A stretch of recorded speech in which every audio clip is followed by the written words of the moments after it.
Chicago, they will be at the Grant Park Band Shell free concert tomorrow at 6, part of Taste of Chicago. And they're in bed this morning over at the Ritz at 8:40.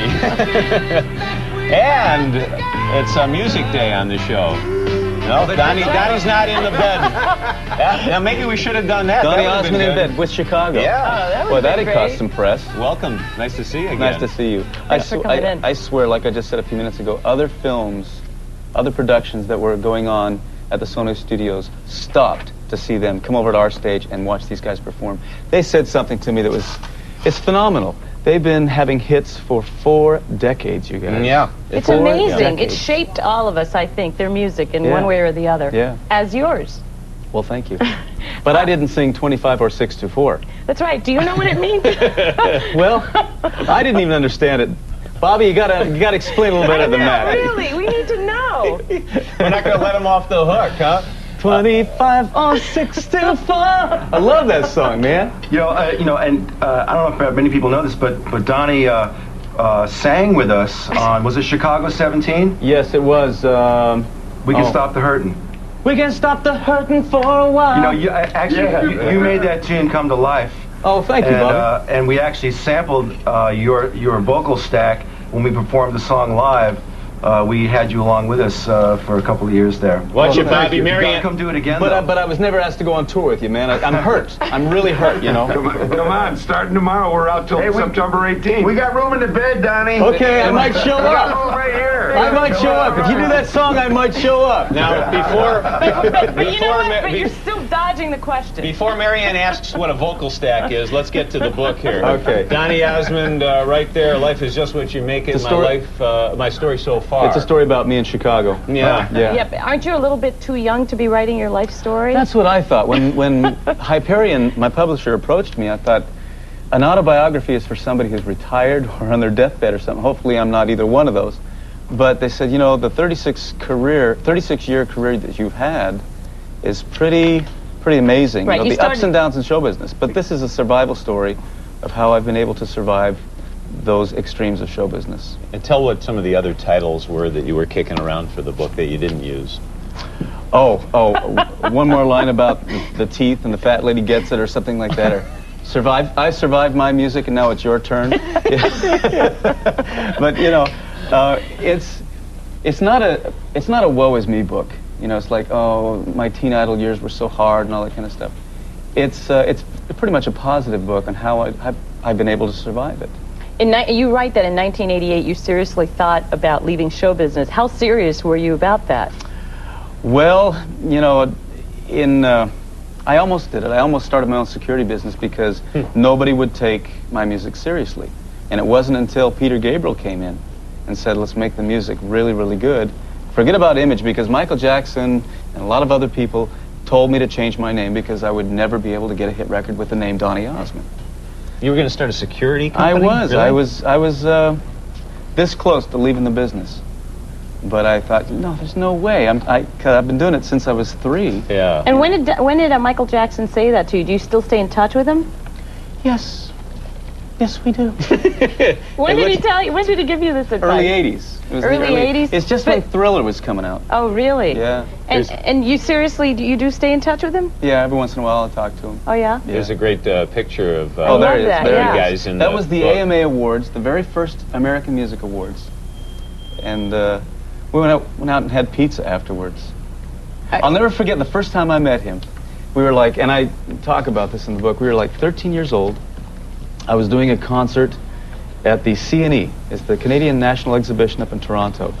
The place was packed. The stadium was going like crazy. And I looked to the right into the wings, and there's Michael and the rest of the brothers. And I kept thinking to myself, oh, this is going to be a great show. This is how you do it, Michael. And but it was a great concert. It was so much fun. And then afterwards, we went to the hotel, and just 2 13-year-old kids on the floor playing games, just having fun, trying to be teenagers with all that pressure. Yeah, it's got to be next to impossible. With all those brothers around on both sides. Oh, I know, it was ridiculous. What's the family financial debacle that you referred to in the book? That was probably the hardest chapter to write, to disclose all of that. I almost had to take out chapter 11. See, I disclosed parts of my life I never really thought I'd talk about because you always try to maintain, you know, that perfect image and whatnot. But it got right down to the bottom, and I had to rebuild right from the bottom. Not just a career, but the financial aspects as well. Now, people have a hard time comprehending that because of all the money coming into the family entertainment business. Yeah. Is it just bad people? Bad advice. Yeah. You know, we're singers, we're entertainers, Yeah. we're not financial Right. gurus. Right. And that's where you can really make a mistake. And did your family get upset with you for writing this book, for writing that chapter? There was some worries, but I talked to my brother Jay last night, who was reading the book, and my brother Merrill day before yesterday, and he said, "Thank goodness you put the record straight, because you're saying things that we've wanted to say for years, but we were afraid to." Have you Oh, heard? that's Have great. you heard Chicago's raising money for Elton John with their bed-a-thon right now? How much have you collected out there, boys? Any money coming in yet for Elton? The phone hasn't rung yet. If the money comes in, it's in our pocket, dude. I thought it was in the mattress. Yeah, just keep it. What did Joseph and the Amazing Technicolor Dreamcoat do for your career? Well, the comeback, as they called it, happened when Soldier of Love came out, and Sacred Emotion hit as well. But it wasn't until Joseph that it really solidified the comeback, the legitimacy of being an adult entertainer. Well, not adult entertainer, but, well, the way I look right there on screen. Incidentally, you guys, I'm working out like crazy because we're filming it next month. Are you? We're going to film it for home video And in London. So my you're pumping. kids, I'm pumping the iron. my kids are going to be so happy about this because they still ask me to take them to see it.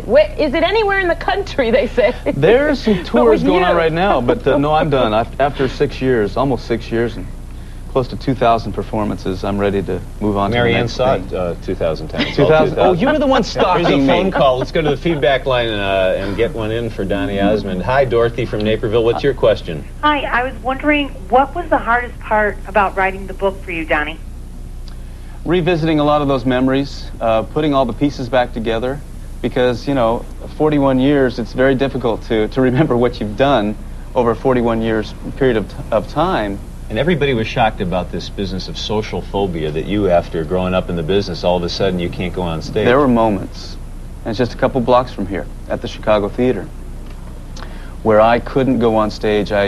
If I had a choice of going on or dying, I would have chosen death. It was that bad. Really? I hit it well, you guys. I really hit it. I mean, it's amazing because really, I didn't see the show 2,000 times, but I saw it 4 times. But and you would never think- know that. But you would think, with all the great press I was getting and the sellout crowds, Right. it would take care of all that. It's solidified and compounded the problem. But how does that happen? Was that You the try to first be time perfect. ever? You try to be perfect, but there's no way to do a perfect performance. And so many people suffer from social phobia or anxiety of some sorts. I never heard of this social phobia term. I heard of stage It's a big fright. problem. Well, it's one and the same, basically. It's Yeah. related. But is it still a problem, or are you over it? Yeah, or is I'm this- dying right now. I think I've No. always had this. I think. Yeah, you guys do it to me. No, it's something you learn to deal with. It's inherent in anybody who's trying to be better than their last performance, trying to be perfect. It's called a type A personality. And it's a difficult thing to get through, but you just learn how to deal with it because you can't control it, because the more you try to control it, the more it gets you. It's like alcoholism or anything like that. More in the I'm book. not saying I'm an alcoholic here, guys, okay? That's All right. not in the book. It's not in the book. Everything else is right here. Life is what you make it. My story so far, Donny Osmond. And on Fox with the Donny and Marie show at noon. By the way, Yeah. Marie's in the hospital having the baby. Is she Really? Any moment, you guys. Any Wow. moment. I was hoping I could announce something this morning. But nothing yet. Nothing yet. Well, all we can say for now is, in the words of Bobby Lamb, hey, 25 or 6 to 4. That really means a lot to Whatever. me. I'm sure it does. It means a lot. It really We does. wish her the best. Thank you. You'll be an uncle Quick, again. turn on the camera. Is Bobby laughing? Or is he coming back to collect all the old albums? I don't think he wants to disclose the real true meaning behind I that don't think song. so either. Chicago, Donny Osmond, thanks. We'll see My you all pleasure. again Thank soon, you. we hope.